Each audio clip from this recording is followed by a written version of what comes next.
lost my heart and hope to die. Welcome to my dark side.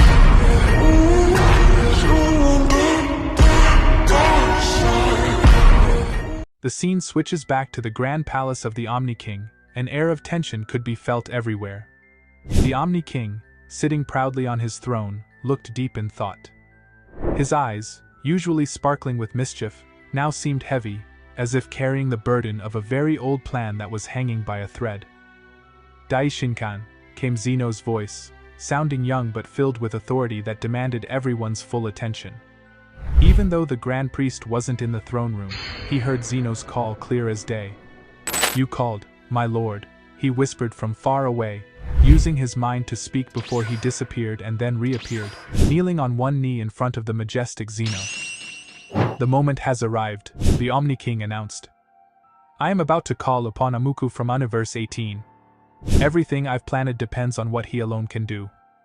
The Grand Priest, usually calm and composed, looked serious as he listened. "As you wish, Zeno-sama. But are we really going to rely on someone as unreliable as him for such an important job?" He clearly wasn't a fan of Amuku. Zeno made a small gesture with his wrist, brushing off the concern. "I know you two have your differences," the Omni King acknowledged. "But in all the futures I've looked into, the only one where my plans succeed involves his unique skills. Somehow, he makes them fuse. We've spent enough time discussing this. Go ahead and summon him." "My lord, there's a problem. I can't seem to find Universe 18, the Grand Priest admitted.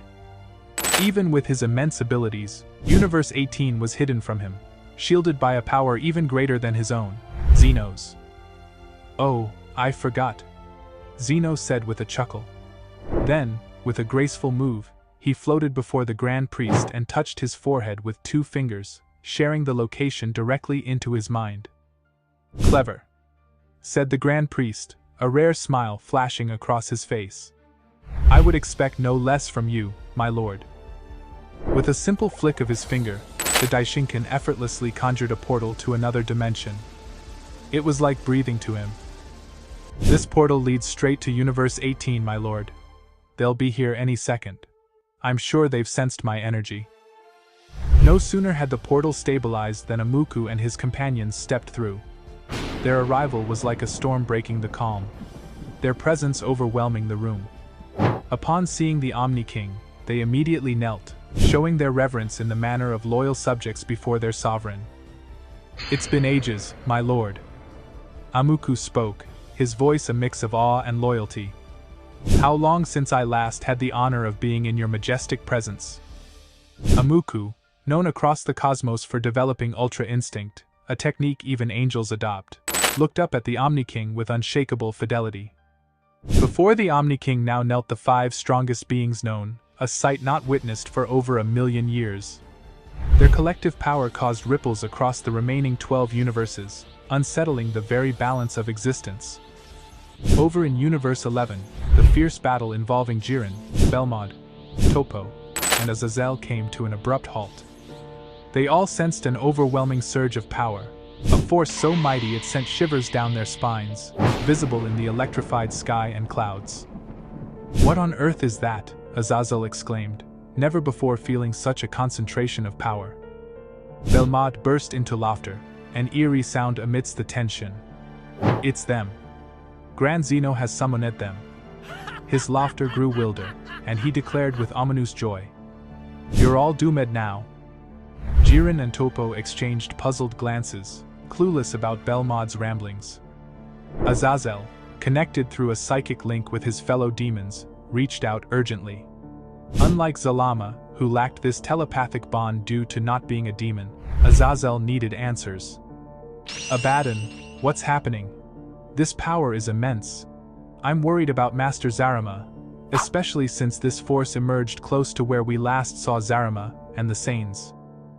The scene suddenly switches to Universe 7, where a sense of dread mirrors that of Universe 11. Everyone, including the formidable warriors, shares a look of utter astonishment and fear. Even Campari and Cognac, the angels overseeing this realm, couldn't hide their surprise. They were puzzled as to why the Omni King would summon such beings, believing themselves more than capable of handling whatever challenge was at hand. Cognac, in particular, was taken aback to find their energy penetrating his domain expansion, a feat that should have been impossible, underscoring the sheer power of these mysterious entities. Unknown to the angels, they had departed the palace before the Omni King had laid out his plans, leaving them in the dark about the unfolding events. Vados, in Universe 6 tending to Lord Champa's injuries, attempted to reach out to her father for insight. However, due to one of Zeus's passive abilities, her telepathic connection was abruptly cut off, causing her nose to bleed as a stark consequence. This ability of Zeus, being passive, meant it was always at work. Given the gravity of the meeting with the Omni King, Zeus had heightened his precautions, enabling this power to ensure no spying or communication could infiltrate his domain. This blockade was absolute: no vision, no telepathy, no sound could breach his set perimeter. Moreover, this ability could adapt and warp, posing a significant threat to any who dared to penetrate it. For someone as powerful as Vados, the attempt to break through could have resulted in catastrophic mental damage, illustrating the formidable nature of Zeus's power. Lord Champa, witnessing Vados in distress, was beside himself with worry, having never seen her in such a state. "Vados, what's the matter? What's happening?" he asked, concern etching his voice. "No need to worry, my lord," Vados reassured. The air around them seemed to calm at her words. "The situation is now in hand." "Do you feel it too, sister?" Kukatail, the angel of Universe 5, chimed in. He had come with Vados to ensure the safety of Lord Champa, the god of destruction from his universe, which was no longer alive. Yet, upon their arrival, there were no signs of any demon gods. "Yes, I sensed it as soon as it happened. They're here," Vados confirmed. "If I'm not mistaken, that was Zeus. Such power is almost beyond belief." "I wonder what brings them here," mused Kukatail. "Surely the Omni King doesn't doubt our ability to deal with a few mortals and demons, right?" Meanwhile, back at the palace of the Omni King, the atmosphere was charged with tension. It was then Amuku decided to speak. "Well, if it isn't the Grand Priest. Time hasn't dulled your knack for boredom, I see," Amuku said, his voice dripping with sarcasm and a clear disregard for the angel's presence. The Grand Priest's reply was icy, a rare break from his usual calm. "Amuku, your arrogance is as glaring as ever. I suggest you remember your place." "Amuku," Zeus interjected, unable to hide his irritation. "Why must you always be so disrespectful in front of Zenosama? Have you no manners?" Ignoring the Grand Priest and choosing to heed Zeus's words, Amuku then turned to address the Omni King properly. "My lord, priest. To what do I owe this summons?" Zeno, brushing aside Amuku's earlier insolence, got straight to the point. "Amuku, there is a task that requires your unique abilities." The Grand Priest then took the lead, explaining the situation to Zeno's loyal subjects. "This involves the Saiyans, Goku, and Vegeta, to whom you provided assistance recently. Their souls have somehow become detached from their bodies. We're uncertain how this occurred as the future has shifted, and even the Omni King didn't foresee this. It might be a side effect of the Omni form on different races, or perhaps their newfound power overwhelmed them, rendering them incapacitated. Or maybe, someone or something has tampered with the order once again. Regardless, the Omni King needs you to use your skills to help guide their souls back." Amuku's interest was immediately captured. "Of course, my lord. Your wish is my command."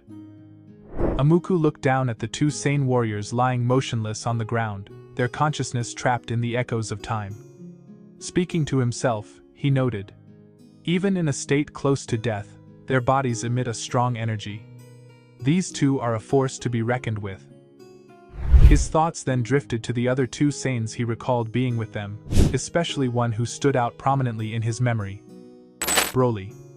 Like Broly, Amuku was known as the legendary Super Saiyan, a rare phenomenon said to appear only once every 1,000 years. Weren't there two more Saiyans with them? I distinctly felt the presence of 4 Saiyans. Yet, I can't feel their energy anywhere in this universe now. They can't be dead. A Saiyan's energy lingers for a month after death before vanishing completely from our realm. It hasn't been a month yet, so why can't I detect them in any of the 12 universes? Amuku's insights were not just a testament to his power, but to his acute perception. He, along with the other 4 mightiest beings, possessed extraordinary wisdom and understanding, far beyond the grasp of gods and mortals alike, making them revered figures even though they were not deities themselves. Their wisdom was almost beyond even the Grand Priest's comprehension. That brash young one, the Daishinkan thought to himself, a bit irritated. He had hoped to quietly look into the matter further, but Amuku's observations meant he would now need to report the situation. Before the Grand Priest could make his report, Zeno spoke up. It was my decision to bring only these 2 Saiyans here. What became of the others does not concern me. My lord. The Grand Priest began, hesitating slightly.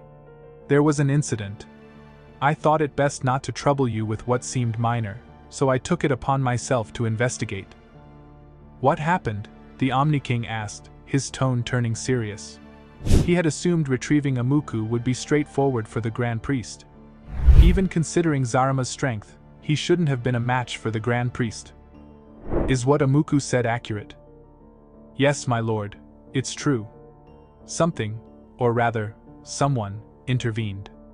I'm not sure who it was, but they were strong enough to block my abilities, even if just for a moment. It's troubling. There aren't many who can do that. The Grand Priest's voice was calm but carried a hint of concern. In that brief moment, the 2 Saiyans were pulled through time. The energy signature of whoever did it vanished as quickly as it appeared. I can't determine who was behind this, nor the exact time or place the Saiyans were sent to. But I assure you, my lord, I am looking into it. Good, the Omni King responded, clearly intrigued by this development. Keep me updated. I'm quite interested in this matter. Could it be Zalama, the dragon god? No, I would have sensed him, unless he found a way to hide his presence. After all, I am quite perceptive. Zalama was a faithful servant to my father, much like the Grand Priest is to me. Amuku, quietly musing to himself, thought. That old priest is keeping secrets. I won't push for answers today, but I'm going to find out what you're hiding. Then, Zeno turned his attention to sharing a significant plan with his most trusted advisors. He outlined his vision, emphasizing the critical element. The Saiyans carry within them purified aqua foam. Their attempt at fusion was meant to restore it to its original state. I need you to help guide their souls back to their bodies, so they can complete the fusion correctly. Understood, my lord, the Grand Priest said, ready to act. With your permission, I'll take my leave now. I want to begin working on this immediately. The Omni King nodded in agreement, giving his consent. With a graceful motion, the Grand Priest conjured a portal, a swirling gateway that connected them back to Universe 18. The other warriors exchanged their farewells, a mix of determination and anticipation in the air. Amuku and the warriors approached the portal. Amuku took a brief moment to look back at the Grand Priest. Any signs of their earlier tension seemed to have evaporated, replaced by a mutual recognition of the gravity of their mission. Without uttering another word, Amuku and the others stepped forward into the portal. In an instant, their figures disappeared, taking with them the powerful aura that had once filled the multiverse.